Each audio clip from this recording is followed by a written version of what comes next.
तो हेलो बच्चों, आज देखो अम्ल और क्षार लवण के जो चैप्टर होता है इसको इंग्लिश में एसिड बेस एंड सॉल्ट बोलते हैं। ये चैप्टर 2 है अपना क्लास 10th का, उसको हम लोग देखेंगे। तो देखो क्या हुआ कि आपने अपने पिछले कक्षाओं में अध्ययन किया है होगा कि भोजन खट्टा कड़वा स्वाद भोजन में विद्यमान क्रमशः अम्ल और क्षार के कारण ही होता है।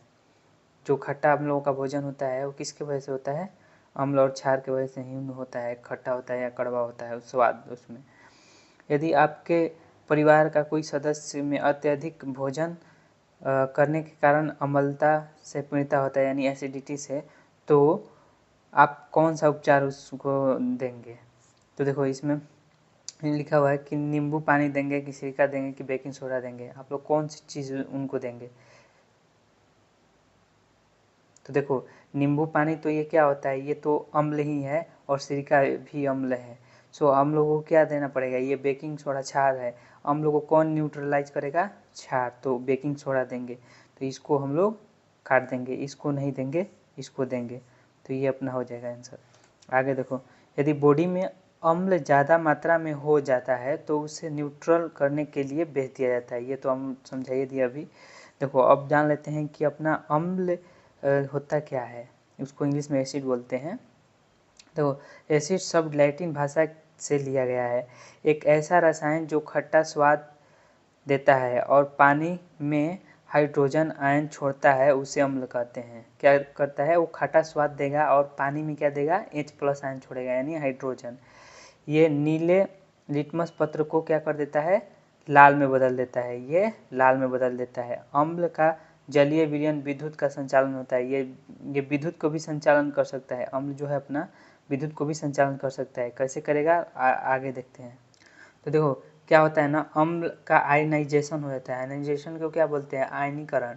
जब एसिड पानी में घुलता है तो आयन बनाता है। जब एसिड को पानी में डालेंगे तो आयन बनाएगा, जैसे कि HCl अपना एसिड हुआ, हाइड्रोक्लोरिक ये अम्ल है। इसको क्या करेंगे? ये H2O पानी में डाल दिए तो क्या छोड़ दिया? H+ और Cl- अलग अलग हो गया। H+ ये आयन बना दिया, Cl-। ये H+ को पॉजिटिव आयन बोलते हैं, इसको निगेटिव बोलते हैं। इसको केटायन, उसको एनायन बोलते हैं, समझे? तो देखो और क्या होगा कि यहाँ पर H+ ion and negative ion circuit बनाता है। क्या करेगा कि पॉजिटिव और निगेटिव सर्किट बना देता है, जिससे कि इलेक्ट्रिसिटी का फ्लो होता है। जब सर्किट ऐसे बन जाएगा तो वही ना उसमें इलेक्ट्रिसिटी फ्लो होगा। सारे एसिड नहीं विद्युत प्रवाहित करते हैं, केवल एक्वस वाला। एक्वस मतलब जो लिक्विड है, लिक्विड वाला वही। अब आगे देखो लिटमस पत्र के बारे में जान लेते हैं। आगे पढ़ें कि लिटमस पत्र को लाल कर देता है, तो लिटमस पत्र पहले जानेंगे कि क्या होता है, तभी ना उसके बारे में कुछ हम लोग पढ़ेंगे। तो देखो लिटमस पत्र एक प्राकृतिक सूचक है। क्या है? प्राकृतिक, नेचुरल इंडिकेटर है, जिसका प्रयोग यह पहचानने के लिए किया जाता है कि कोई द्रव अम्लीय या क्षारीय है। क्षार और अम्ल को हम लोग डिटरमाइन करने के लिए क्या करते हैं? लिटमस पत्र का प्रयोग करते हैं। यह एक इंडिकेटर है, आप लोग बस ऐसे ही लिख देना एग्जाम में। लिटमस पत्र एक प्राकृतिक रंग डाई जो लाइकेन मतलब काई होता है, काई आप लोग जानते होंगे, से प्राप्त किया जाता है। लिटमस पत्र के प्रकार देखो कितने प्रकार का होता है? 2 प्रकार का होता है मेनली। एक नीला लिटमस पत्र होता है, एक लाल लिटमस पत्र होता है। तो देखो अम्ल में डालने पर जब लाल हो जाता है, अम्ल में क्या करेंगे? अम्ल डालेंगे तो लाल हो जाएगा, और क्षार डालने पर क्या हो जाता है? नीला रहता है। नीला लिटमस पत्र क्या होगा?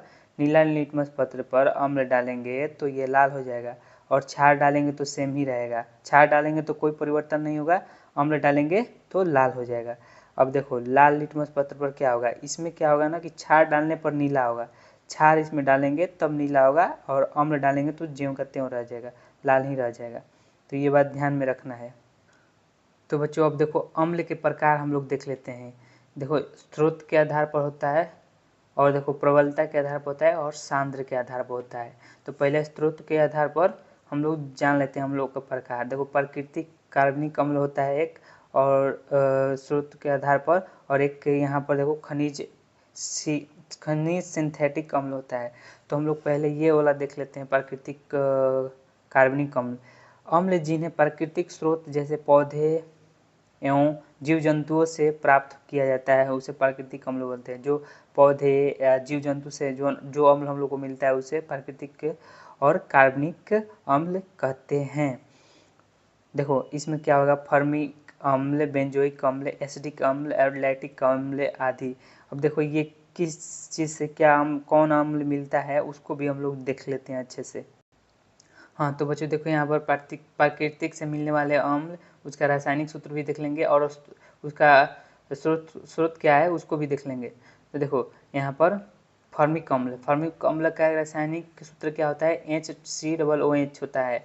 एंड इसका कहाँ से मिलता है फॉर्मिक अम्ल, चींटी और बिच्छू और मधुमक्खी से मिलता है। ये चीज़ ध्यान में रखना है किस चीज़ से मिलता है, क्योंकि ये एग्जाम में आएगा। सेकेंड नंबर देखो ये अपना कार्बनिक अम्ल है जिसको H2CO3 बोलते हैं, सोडा वाटर से मिलता है। और ये देखो ऑक्जेलिक अम्ल C2H2O4 टमाटर में मिलता है।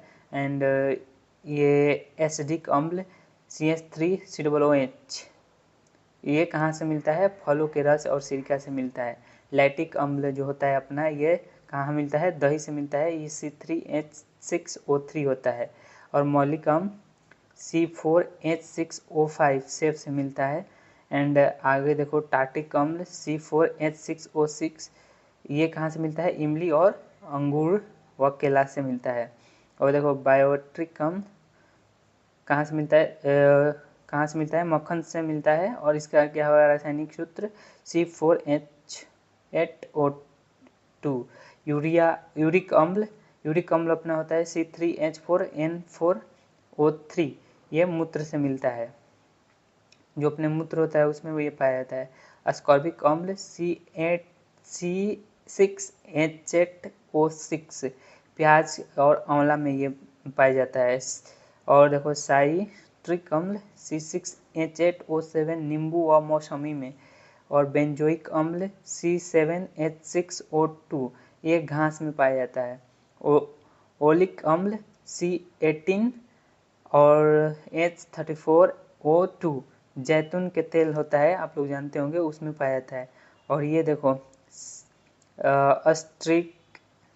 अस्टियरिक अम्ल C18H36O2 वसा में पाया जाता है। ये टैनिक अम्ल जो होता है अपना C72H56O46 चाय में पाया जाता है। तो इतना आप लोगों को ध्यान में रखना है अपना प्राकृतिक अम्ल।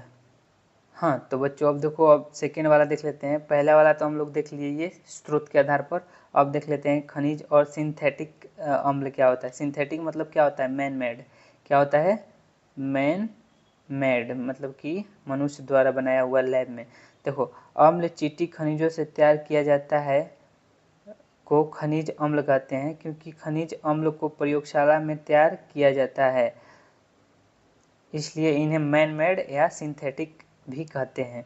वो क्या होता था कि वो मिलता है अपना पेड़ पौधे से मिलता है या फिर जंतुओं से मिलता है, जीव जंतु से, तो उसको क्या बोलते हैं कि प्राकृतिक अम्ल बोलते हैं। ये प्रयोगशाला में तैयार किया जाता है इसलिए इसको मैन मेड बोलते हैं। HCl HNO3 एंड इसको नाइट्रिक अम्ल भी बोलेंगे, इसको बोलेंगे हाइड्रोक्लोरिक अम्ल, इसको बोलेंगे H2SO4 को सल्फ्यूरिक अम्ल, समझे।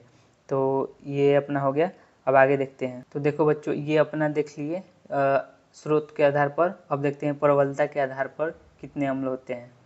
देखो प्रबलता के आधार पर अम्लों के प्रकार हम लोग देख लेते हैं। प्रबल अम्ल होता है, प्रबल मतलब क्या होता है, स्ट्रॉन्ग, एंड एक दुर्बल होता है मतलब वीक। तो प्रबल पहले देख लेते हैं। वे अम्ल जो अधिक क्षमता तक आयनीकृत होते हैं, आयनीकृत मतलब आयनाइजेशन, अर्थात अधिक संख्या में H+ आयन उत्पन्न करते हैं H+ आयन, उसे प्रबल अम्ल बोल देंगे। जैसे कि HCl हुआ, H2SO4 हुआ, HNO3 हुआ, इसको आप लोग ध्यान में रखना है। दुर्बल अम्ल क्या होता है, वीक एसिड, वे अम्ल जो कम क्षमता में आयनीकृत होता है, यानी बहुत कम उसमें से H+ आयन उत्पन्न होता है, उसको दुर्बल अम्ल कहते हैं। जैसे कि CH3COOH लैक्टिक अम्ल इसको बोलेंगे। ऑक्जेलिक अम्ल भी एक होता है और CH3COOH, ये तीनों अम्ल आप लोग को ध्यान में रखना है। अब देखो ये इसके बारे में भी जान गए प्रबलता के आधार पर। अब सांद्र के आधार पर जान लेते हैं। तो देखो ये देखो सांद्रता के आधार पर अम्लों के प्रकार देख लेते हैं। सांद्र अम्ल होता है और तनु अम्ल होता है। तनु तनु मतलब डाइल्यूटेड होता है, इसको इंग्लिश में बोलेंगे। सांद्र मतलब कंसंट्रेटेड। जिस अम्ल के अधिक मात्रा में होता है, जिस अधिक मात्रा में होता है जबकि जल अल्प मात्रा में होता है। जिस अम्ल में अधिक मात्रा में होता है, अम्ल अधिक मात्रा में उसमें होता है, जिसमें अम्ल अधिक मात्रा में होता है एंड जल अल्प मात्रा में होता है, उसे सांद्र अम्ल बोलते हैं, सांद्र अम्ल बोलेंगे। और तनु उसको बोलेंगे जिसमें अम्ल अल्प मात्रा में, अल्प मतलब कि कम कम, तो जिसमें कम मात्रा में अम्ल रहेगा, अम्ल उसमें कम ही रहेगा, एसिड कम रहेगा, जबकि उसमें जल अधिक रहेगा, उसको डाइल्यूटेड बोलेंगे। इसको आप लोग ध्यान में रखना होगा। देखो एक एग्जाम्पल के थ्रू समझ लेते हैं। मान लो कि ये इसमें मिल्क है, मिल्क, ये पहले मिल्क था, बहुत गाढ़ा है, तो इसको कौन सा हो गया बताओ? ये कॉन्सेंट्रेटेड हो गया। कॉन्सेंट्रेटेड मतलब कि सांद्र, सांद्र, सांद्र। अगर इसमें हम लोग पानी भी डाल दिए, पानी डाल दिए, पानी मिला दिए अब इसको, तो ये बहुत ज़्यादा पानी हो गया, तो ये अब गाढ़ा नहीं रहा, तो इसको ये कौन हो जाएगा? ये तनु हो जाएगा। तनु मतलब डाइल्यूटेड, डाइल्यूटेड। तो इसको आप लोग ध्यान में रखना होगा। तो अब बच्चों देखो, अब हम लोग देखेंगे क्षार के बारे में। क्षार माने भस्म, बेस उसको इंग्लिश में बोलते हैं। तो क्या होता है क्षार? क्षार वह पदार्थ है जिसका जलीय विलयन स्वाद में कड़वा, क्या होगा? कड़वा। वो खट्टा होता था, ये कड़वा होता है, तथा जल के साथ घुलकर हाइड्रोक्साइड आयन देता है। मतलब OH प्लस देता था, ये OH माइनस देता है। OH प्लस देता था, ये OH माइनस देता है। इसको ध्यान में रखना है। ये लाल लिटमस पत्र को नीला कर देता है। क्या करता है? नीला कर देता है। क्षार का जलीय विलयन विद्युत का संचालन करता है। ये भी विद्युत का संचालन करता है, वो भी करता था। ये दोनों में सेम पॉइंट है। देखो जैसे कि NaOH, ये क्षार हुआ, क्या हुआ? बेस हुआ। इसको जब पानी में डालेंगे तो Na प्लस OH माइनस दे देगा। OH प्लस देता था जो अम्लीय था। और देखो इसको भी पोटेशियम हाइड्रोक्साइड को डालें जल में, तो क्या दिया? पानी इसमें डाले पोटेशियम हाइड्रोक्साइड में, तो K प्लस और OH माइनस दे दिया। तो ये हुआ अपना क्षार।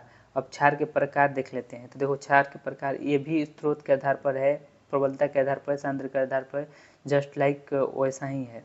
तो देख लेते हैं कि स्रोत के आधार पर क्षार के प्रकार। प्राकृतिक क्षार इसमें भी होता है, तो पहले प्राकृतिक क्षार को हम लोग देख लेते हैं।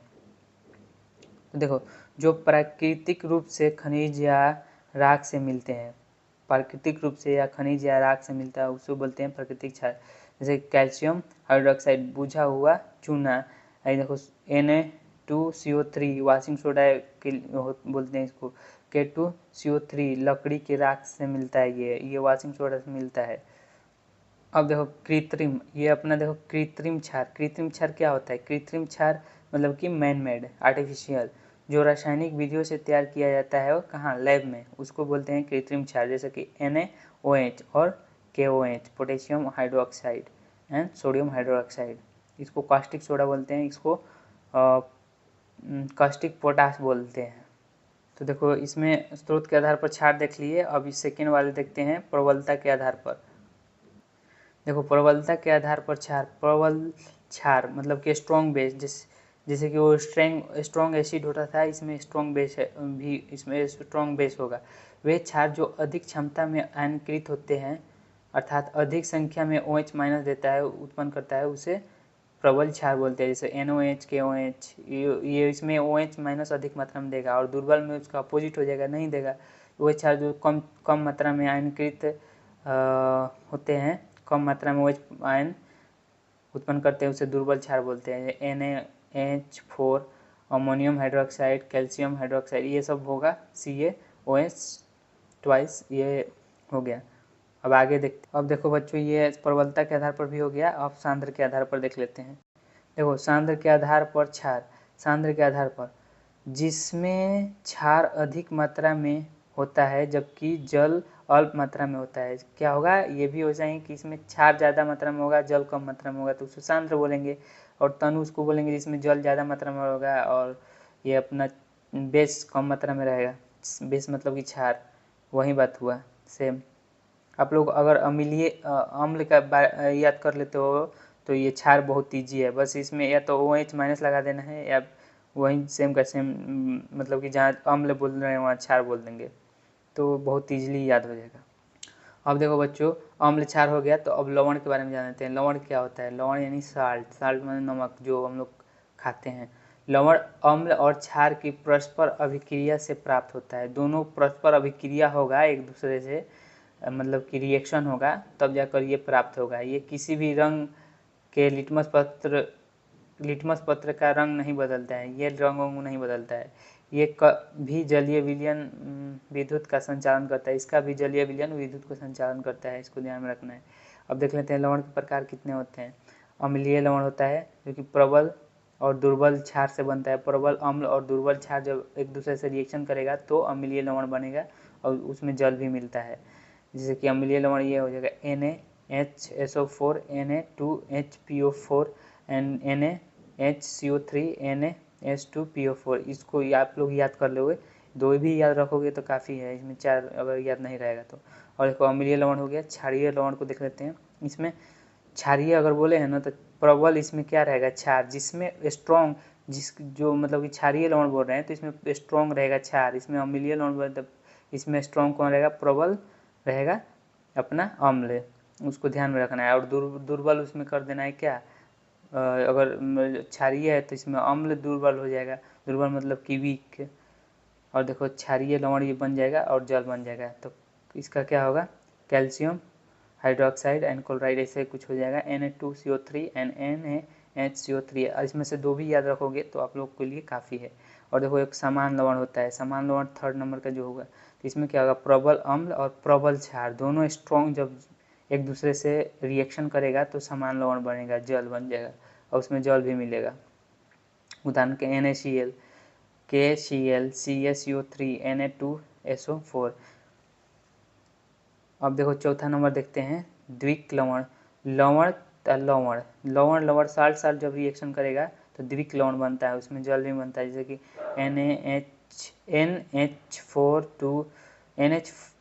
NH4 twice SO4 FeSO4 6H2O। इसको आप लोग याद कर लोगे।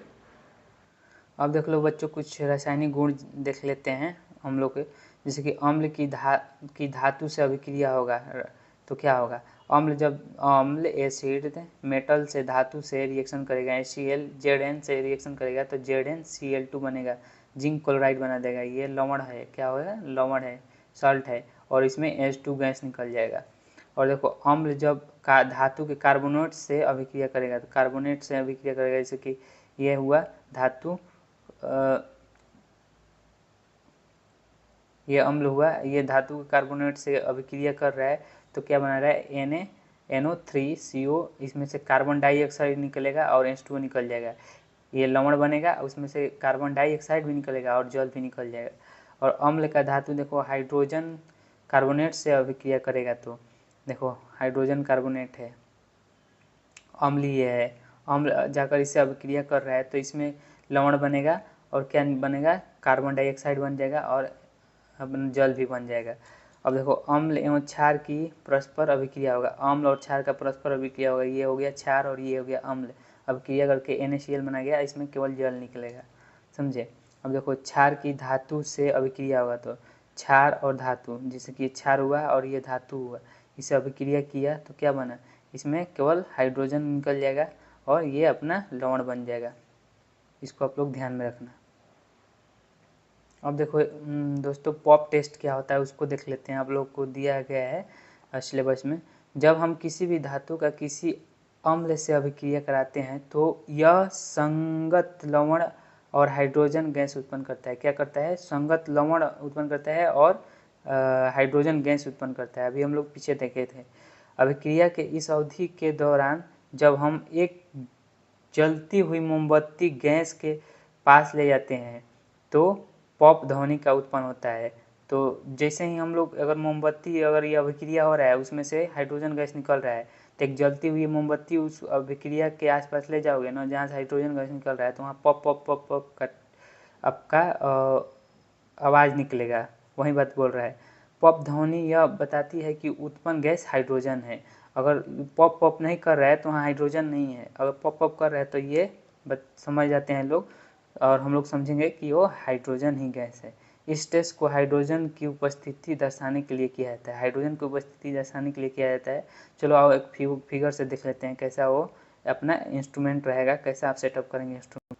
तो देखो बच्चों, ऐसे एक स्टैंड रहेगा और इसमें एक परखनली ले लेंगे, लगा लेंगे उसमें से, और देखो ये तनु सल्फ्यूरिक अम्ल रहेगा इसमें डाइल्यूटेड, एंड इसमें देखो प्रवाहित एक नाली रहेगा, और ये देखो अपना एक बॉल रहेगा, और बॉल बोल सकते हो या फिर कोई कंटेंट बोल सकते हो जिसमें अपना वो पानी इकट्ठा हो जाए, और दानेदार जिंक इसमें डाल देंगे, और गैस के बुलबुले देखो यहाँ से छूट रहा है और यहाँ ये आ रहा है। तो देखो यहाँ पर मोमबत्ती हम लोग लगा दिए हैं और हाथ से पकड़े हुए हैं, मोमबत्ती का यहाँ से जल रहा है, तो यहाँ से जब जा रहा है ना ये रिएक्शन होकर यहाँ से हाइड्रोजन गैस, तो यहाँ फट फट फट या पप पप का आवाज़ निकल रहा है।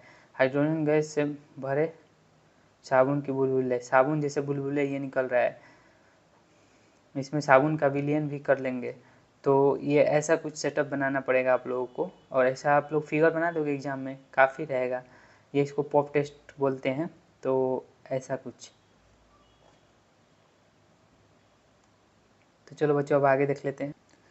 हाँ तो बच्चों अब आगे हम लोग को पीएच का मान देखना है।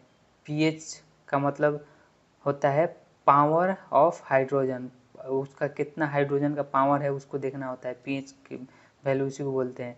यह किसी भी सॉल्यूशन में हाइड्रोजन आयन की कॉन्सेंट्रेशन बताता है। कॉन्सेंट्रेशन मतलब उसमें कितना हाइड्रोजन का कॉन्सेंट्रेशन है उसको बताता है।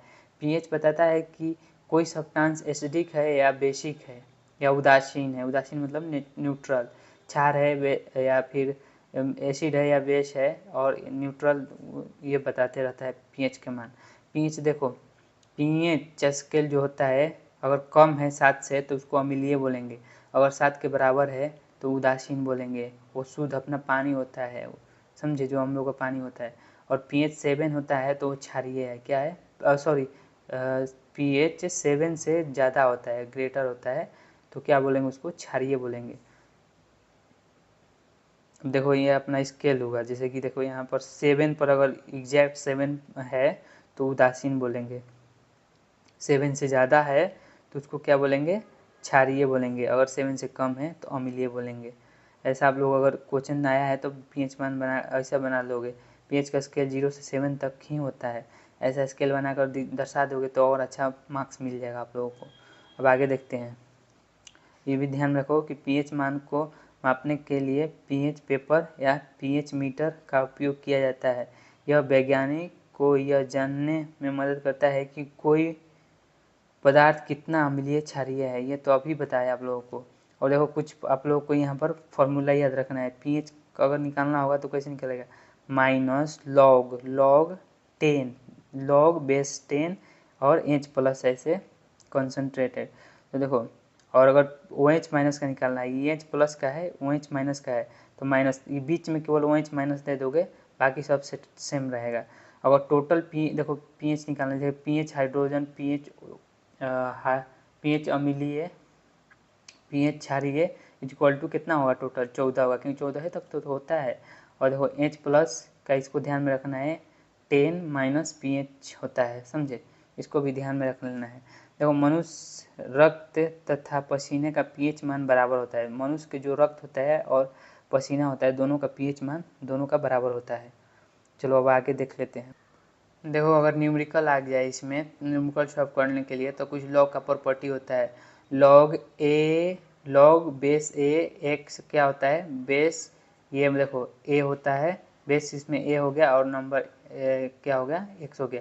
देखो यहाँ पर देख लेते हैं, ए के पावर एक्स दिया हुआ है, इसको लॉग में बदलना होगा तो कैसे होगा बताओ। तो देखो लॉग इसमें क्या हो जाएगा, लॉग ए के पावर एक्स हो जाएगा, क्या होगा, लॉग ए के पावर एक्स हो जाएगा, समझे, सॉरी लॉग ए के पावर एक्स ऐसा कुछ लिख ले, sorry, log A to the base X, log A to the base X हो जाएगा, log X to the base A हो जाएगा, ऐसे कुछ इसको बोलते हैं, कंफ्यूज नहीं होना है। देखो अब इसका प्रॉपर्टी कुछ होता है, लॉग ए इसका बेस में रहेगा, और अगर m और n क्या है मल्टीप्लाई में है तो इसको ऐसे लिख देंगे प्लस में करके log a और m log a n।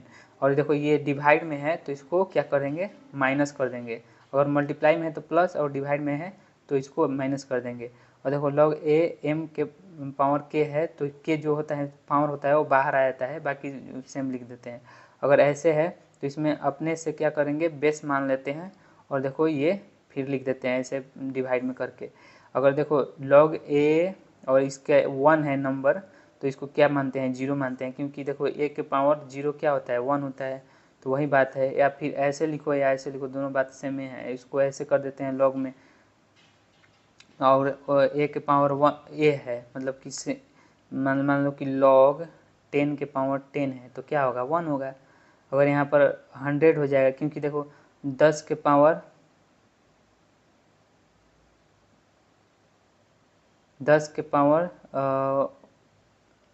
1 क्या होता है 10 ही होता है, तो वही बात है। तो इसको आप लोगों को ध्यान में रखना है। आओ कुछ न्यूमेरिकल है इसको सॉल्व कर लेते हैं। देखो यहाँ पर दिया है pH अपना दिया है, pH कितना है दिया है 5, तो हम लोग क्या निकालना है H प्लस का हम लोग का मान बताना है।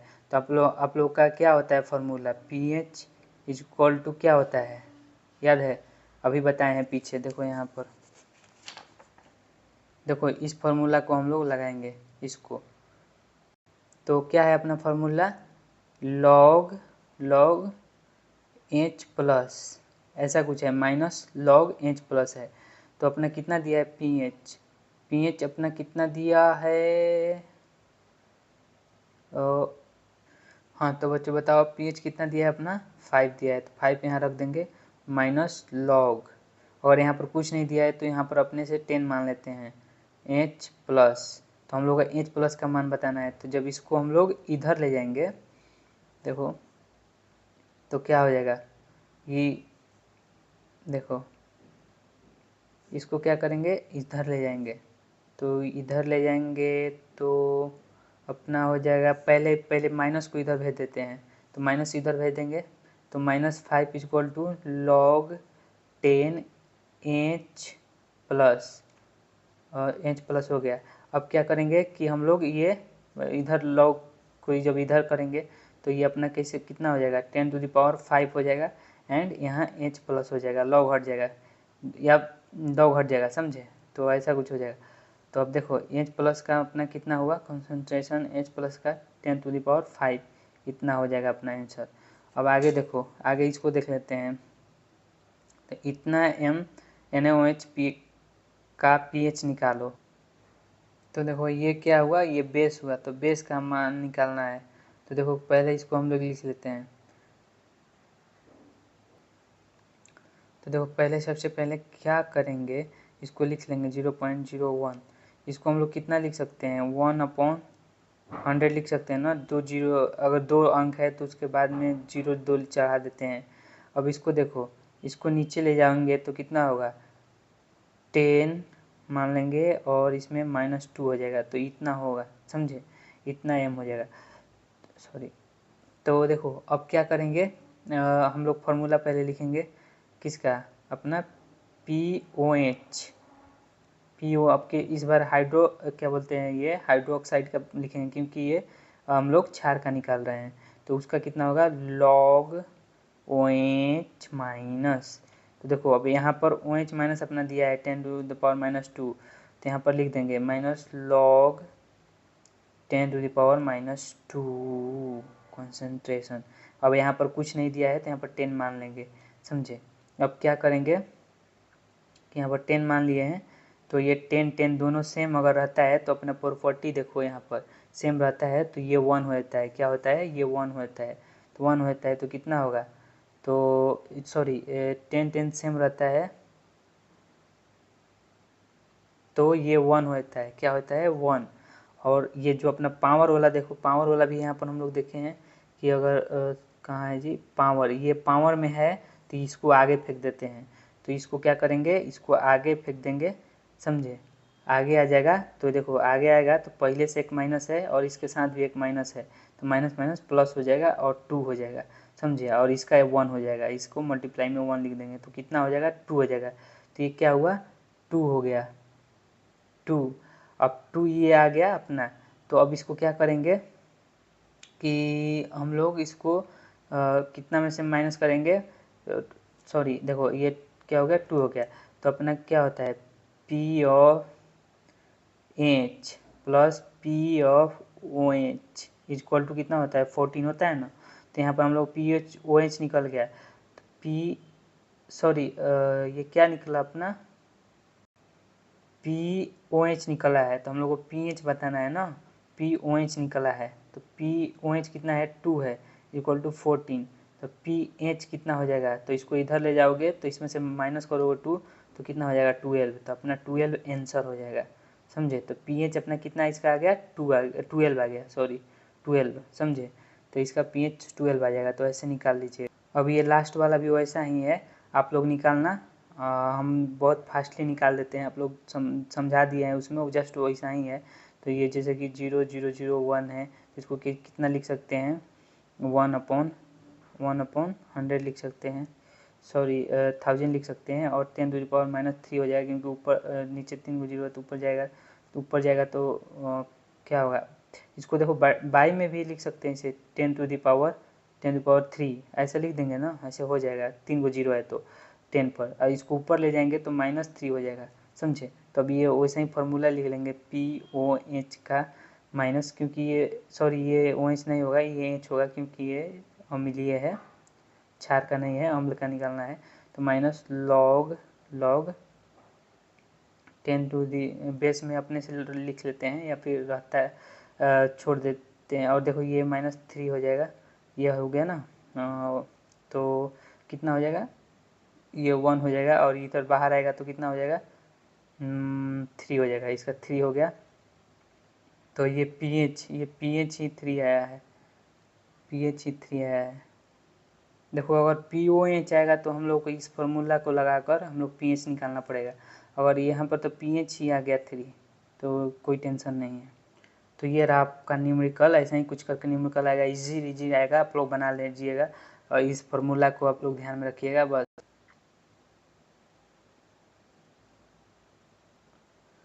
तो हम बच्चे देखो कुछ अम्ल और क्षारों को पीएच के मान देख लेते हैं। जैसे कि लार का 7.4 होता है, मतलब खाने से पहले और खाने के बाद 5.8 होता है, और नींबू का होता है 2.5, और गाजर का होता है 4, कॉफ़ी का होता है 5, एंड टमाटर रस का होता है 4.1, एंड मनुष्य का रक्त का पीएच 7.4 एंड 7.3 to 4 होता है, इतने ही इसी के बीच में रहता है। जल का पीएच मान होता है 7। और देखो कुछ पीएच का वैल्यू का महत्व क्या है, मानव शरीर में रक्त को 7.4 के आसपास होना चाहिए। कृषि में मिट्टी का पीएच मान सही होने पर ही फसल अच्छी होती है। उद्योग में दवा, साबुन, शैम्पू और पदार्थ आदि में भी पीएच मान का बहुत अच्छा योगदान है। और देखो जल जीवन, जैसे कि तालाब, नदी में मछलियाँ रहती है, उसका पीएच मान अगर ज़्यादा है या ज़्यादा कम है, ज़्यादा है, तो उसमें जलीय जीव होती है, उसको मृत्यु होने लगता है। इसलिए आप लोग मछली पालन कभी भी करोगे तो उसमें जल में के पीएच मान हमेशा चेक करते रहोगे कि कितना है, जितना मेंटेन रहना चाहिए उतना ही होना है ना, या फिर उससे ज़्यादा है या उससे कम है, तो उसको भी ध्यान में रखना होगा। अब देखो कुछ सूचक होता है, सूचक को देख लेते हैं। वे पदार्थ होते हैं जो किसी भी रासायनिक अभिक्रिया, विलयन, अम्लीय, क्षारीय, प्राकृतिक पहचान करने के इस्तेमाल किए जाते हैं। वे पदार्थ आमतौर पर रंग परिवर्तन या अन्य परिवर्तन के माध्यम के कारण जिसमें पता चलता है कि विलयन अम्लीय या क्षारीय है, ये सूचक उसको बोलते हैं। प्राकृतिक सूचक होता है, संश्लेषित सूचक होता है, गंध युक्त सूचक होता है, एंड सार्वत्रिक सूचक होता है, सार्वत्रिक सूचक। देखो प्राकृतिक सूचक में क्या क्या आता है, लिटमस पेपर और हल्दी आता है। लिटमस पेपर के बारे में हम लोग पढ़े हैं, और हल्दी तो जानबे करते हो। और देखो संश्लेषित सूचक में क्या आता है, मिथाइल ऑरेंज और फिनोल्फ्थालीन। और गंध युक्त सूचक में क्या आता है, वनीला, प्याज, लहसुन, लौंग का तेल। और सार्वत्रिक सूचक में thymol blue and bromothymol blue ये होता है, इसको आप लोग ध्यान रखोगे। अब देख लेते हैं कि सूचक और उसमें कौन सा होता है, अम्ल में क्या रंग चेंज करता है या नहीं, और क्षार में करता है कि नहीं। देखो सूचक नीला लिटमस पत्र को लाल कर देता है, अम्ल। क्षार में कुछ नहीं करता है। लाल लिटमस पत्र को नीला कर देता है, क्षार कर देता है। अम्ल उसमें कोई परिवर्तन नहीं होता है। जल हल्दी को देखो, हल्दी को क्षार क्या कर देता है, लाल रंग में बदल देता है। अम्ल में कोई परिवर्तन नहीं होता है। मिथाइल ऑरेंज क्या करता है कि अम्ल को लाल रंग और क्षार को नीले रंग में कर देता है। फिनोक्सिलिन का अम्ल से कोई रंग नहीं चेंज करता है, और देखो इसमें गुलाबी कर देता है। समझे? हाँ तो बच्चों देखो कुछ कास्टिक सोडा कैसे बनेगा इसके बारे में जान लेंगे। कास्टिक सोडा के बारे में पढ़ना है। Bleaching powder, chloroform, baking soda, धावन सोडा। तो बच्चों इतने सारे को बारे में हम लोग को पढ़ना है, और उसका बनाने की विधि और उपयोग उसको बारे में जानना है। ये एग्जाम में बहुत आता है, सो इसको आप लोग मोस्ट इम्पोर्टेंट है समझ कर पढ़ना। देखो रासायनिक कास्टिक सोडा का रासायनिक नाम क्या है, सोडियम हाइड्रोक्साइड, एंड रासायनिक सूत्र क्या है, NaOH। बनाने की विधि क्या होता है, सोडियम क्लोराइड को जलीय विलयन में विद्युत प्रभावित की जाती है, वह अपघटित होकर सोडियम हाइड्रोक्साइड बनाता है। यह प्रक्रिया क्लोरो एल्किन इसलिए कहलाती है क्योंकि प्रक्रम बनाने के उत्पाद में क्लोरीन मतलब क्लोरो, और सोडियम हाइड्रोक्साइड को एल्किन भी कहते हैं, तो इसलिए ये क्लोरो एल्किन कहलाता है, इसलिए इसको क्लोरो एल्किन भी कहते हैं। जैसे कि 2NaCl और 2H2O जब रिएक्ट करेगा तो NaOH एंड Cl2 और H2 Cl2 और H2 बनाता है। तो इसको आप लोग ध्यान में रखना। और इसका उपयोग देखो क्या होता है, साबुन तथा अपमार्जकों को बनाने में होता है पहला उपयोग। एंड इसका कृत्रिम वस्त्र के ऐसे कागज निर्माण और अयस्क के शुद्धिकरण के कारण भी होता है। यह रंजकों और व्यंजकों में निर्माण होता है, इसको आप लोग ध्यान में रखना। अब देखो सेकंड देख लेते हैं, ब्लीचिंग पाउडर। इसका रासायनिक नाम क्या होता है, कैल्शियम ऑक्सीक्लोराइड, एंड इसको सूत्र ये होता है CaOCl2। बनाने की विधि होता है, जब शुष्क बुझे हुए चूने पर क्लोरीन की अभिक्रिया कराते हैं तो ब्लीचिंग पाउडर बनता है। जैसे कि ये क्या हुआ, इस कैल्शियम हाइड्रोक्साइड, इसमें क्या होता है, क्लोरीन की मतलब अभिक्रिया करा रहे हैं तो ये बन रहा है ब्लीचिंग पाउडर, और इसमें पानी निकल जाता है। और भौतिक गुण इसका देखो, यह एक हल्के पीले रंग का होता है। इसका जो क्वालिटी गुण होता है, इसमें क्लोरीन की तीक्ष्ण गंध होती है, क्लोरीन की गंध होती है। इसका जलीय विलयन दुधिया होता है, मतलब कि वाइट होता है। देखो अब देखो रासायनिक गुण देख लेते हैं।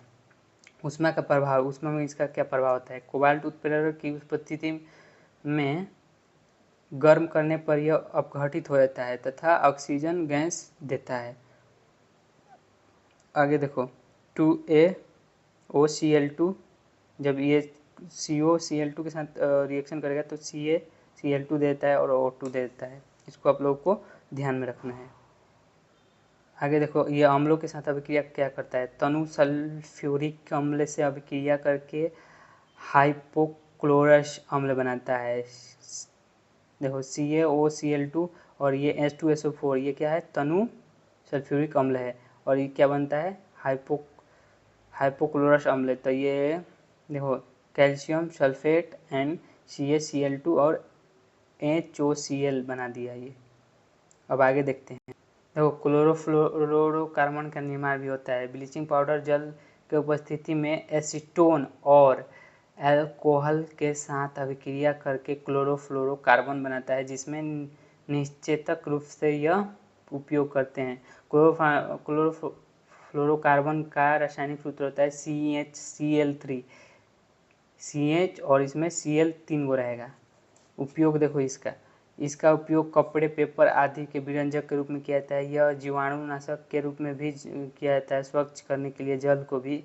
और क्लोरोफ्लोरो की इसका उपयोग बनाने में होता है, क्लोरोफॉर्म को बनाने का उपयोग होता है इसका। ऊन को सिकुड़ने से बचाने के लिए भी इसका उपयोग होता है। प्रयोगशाला में इसका ऑक्सीकरण एजेंट के रूप में भी किया जाता है, ऑक्सीकरण एजेंट के रूप में। तो इसका यूज़ बहुत अच्छा है, आप लोग इसको याद रखना। अब देखो बेकिंग सोडा के बारे में पढ़ लेते हैं। बेकिंग सोडा क्या होता है, इसको खाने वाले सोडे को बेकिंग सोडा बोलते हैं। इसका रासायनिक है सोडियम बाइकार्बोनेट, NaHCO3 इसको बोलते हैं। सूत्र इसका होता है, बनाने की विधि होता है, सोडियम कार्बोनेट के जलीय विलयन में कार्बन डाइऑक्साइड गैसों को प्रभावित करने पर सोडियम कार्बोनेट के श्वेत क्रिस्टल प्राप्त होते हैं, जैसे कि Na2CO3 H2O एंड कार्बन। देखो ये जल और कार्बन डाइऑक्साइड इसको डालेंगे तो NaHCO3 अपना ये क्या है, सोडियम बाइकार्बोनेट मिल गया अपना। तो देखो भौतिक गुण इसका क्या होता है, मतलब फिजिकल गुण क्या होता है, सोडियम बाइकार्बोनेट श्वेत क्रिस्टल ठोस होता है, जल में अल्प विलय होता है, इसका जलीय विलयन क्षारीय होता है। और रासायनिक गुण देख लेते हैं इसका। तो रासायनिक गुण, ऊष्मा के साथ प्रभाव इसका क्या होता है। गर्म करने पर अपघटित होकर सोडियम कार्बोनेट एवं कार्बन डाइऑक्साइड गैस देता है, जैसे कि ये हुआ सोडियम बाइकार्बोनेट। अब इसको गर्म करेंगे, ये हीट का साइन है, तो Na2CO3 NH2O और ये दे देगा, समझे। अब देखो बच्चों, अम्लों की अभिक्रिया, अम्लों से अभिक्रिया करके क्या देता है। अम्लों से अभिक्रिया करके यह लवण तथा जल बनाता है एवं कार्बन डाइऑक्साइड गैस निकालती है। जैसे कि ये अम्ल के साथ अभिक्रिया कर रहा है सोडियम बाइकार्बोनेट, तो NaCl एक लवण बना दिया, जल और कार्बन डाइऑक्साइड निकाल दिया। अब देखो उपयोग इसका क्या होता है। बेकिंग पाउडर बनाने में, अग्निशामक यंत्रों में, प्रयोगशाला में अभिकर्मक के रूप में होता है। अब देखो धावन सोडा क्या होता है। धावन सोडा मतलब कि वॉशिंग सोडा, इसका रासायनिक सूत्र सोडियम कार्बोनेट होता है, डेकाहाइड्रेट। सोडियम कार्बोनेट, 10 मतलब डेकाहाइड्रेट, इसका सूत्र हुआ और उसके सूत्र पर ही नाम है। देखो अब इसको देख लेते हैं हम लोग बनाने की विधि। धावन सोडा का उत्पादन साल्वे प्रक्रम द्वारा किया जाता है। साल्वे प्रक्रम, इसको आप लोग ध्यान में रखना, साल्वे प्रक्रम। यह क्रिया कई पदों में पूर्ण होती है। इसके लिए सोडियम क्लोराइड NaCl, अमोनिया तथा लाइमस्टोन को कच्चे पदार्थ के रूप में उपयोग किया जाता है। क्या क्या, NaCl, अमोनिया, NaCl, NH3 और लाइमस्टोन और को कच्चे धागे के रूप में उपयोग किया जाता है। ये चीज़ ही बात आप लोग ध्यान में रखना है। उसको जब बनाने की विधि में ये लिखोगे तो ही ये साल्वे प्रक्रम, NaCl, अमोनिया और लाइमस्टोन को लिखना जरूरी है, समझे।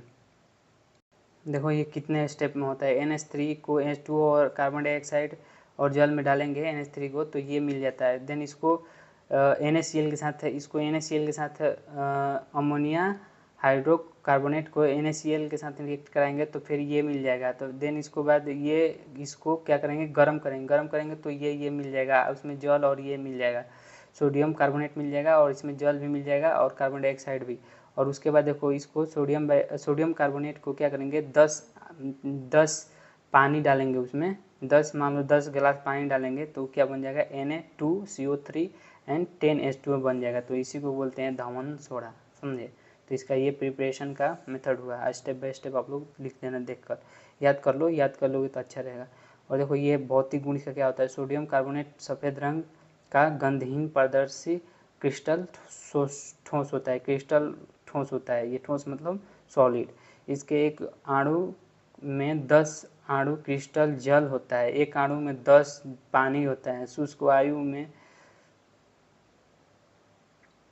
खुला छोड़ने पर यह क्रिस्टल जल में 9 अणुओं को त्याग देता है। जब खुला छोड़ोगे ना इसको तो 9 अणु जो होता है त्याग देगा उसका, जल का। इसकी प्राकृतिक क्षारीय होता है, ये नेचुरली बेस होता है, क्षारीय होता है। अब रासायनिक गुण इसका देख लेते हैं। देखो रासायनिक गुण क्या होता है, ऊष्मा के साथ इसका प्रभाव क्या होता है। गर्म करने पर यह निर्जल श्वेत चूर्ण में परिवर्तन हो जाता है। श्वेत मतलब वाइट, एवं कार्बन डाइऑक्साइड गैस छोड़ देता है। जैसे कि Na2CO3 10H2O है, वायु में छोड़ दिए तो इसको क्या होगा, ये H2O जल दे देगा और 9 जो अपना पानी का अणु है उसको छोड़ देगा। इसमें 10 अणु था तो 9 गिलास पानी मान लो ये छोड़ देगा। और देखो ये Na2CO3 H2O, देन इसके बाद ये अपना H2O अलग कर देगा और ये Na2CO3 हो जाएगा। अब देखो अम्ल के साथ अभिक्रिया में क्या होता है। जब किसी भी कार्बोनेट किसी भी अम्ल की अभिक्रिया करता है तो अम्ल का लवण एवं जल प्राप्त होते हैं। अभिक्रिया को परिणाम स्वरूप कार्बन डाइऑक्साइड गैस में मुक्त होता है। जैसे कि ये हुआ, ये H2SO4 तनु सल्फ्यूरिक अम्ल है, इसके साथ अभिक्रिया किया तो ये जल और कार्बन डाइऑक्साइड मिल गया।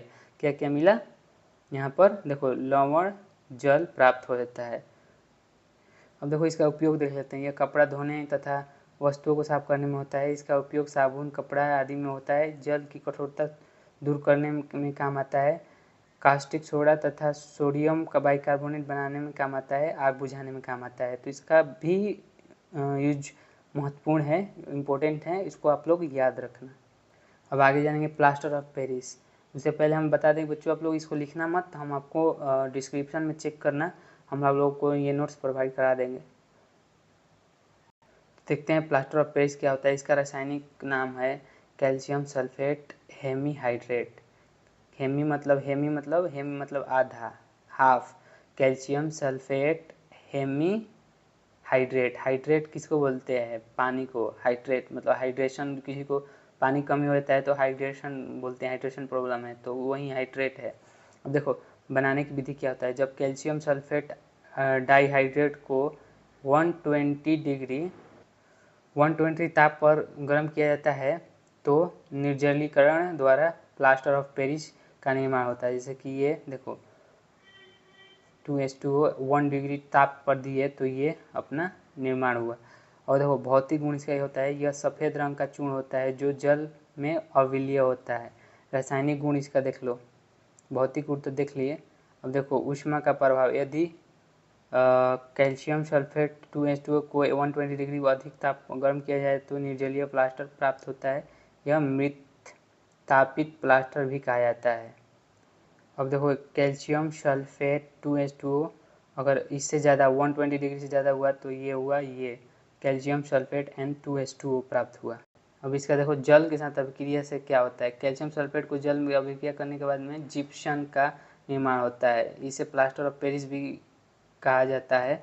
यह ऊष्मा क्षेपी होता है, इसके आयतन में प्रसार होता है। जैसे कि CaSO4 2H2O and 3H2O 2CaSO4 and 2H2O प्राप्त होता है। उपयोग देखो इसका क्या है। इसका उपयोग टूटी हुई हड्डियों को जोड़ने के लिए किया जाता है। जो हड्डी टूटता है तो इसका उपयोग किया जाता है जोड़ने के लिए। सजावटी सामान मूर्तियों और भी बनता है, इसका निर्माण होता है। और इसे अग्निरोधक पदार्थ के रूप में भी प्रयुक्त किया जाता है। दंत चिकित्सक भी यूज करते हैं। दांत का डॉक्टर भी यूज करते हैं। दीवारों को चिकना बनाने में यूज किया जाता है। तो इतने सारे यूज है, ये भी बहुत इंपॉर्टेंट है, इसको भी आप लोग अच्छे से याद कर लेना। तो यहाँ पर अपना ये चैप्टर का ख़त्म हुआ।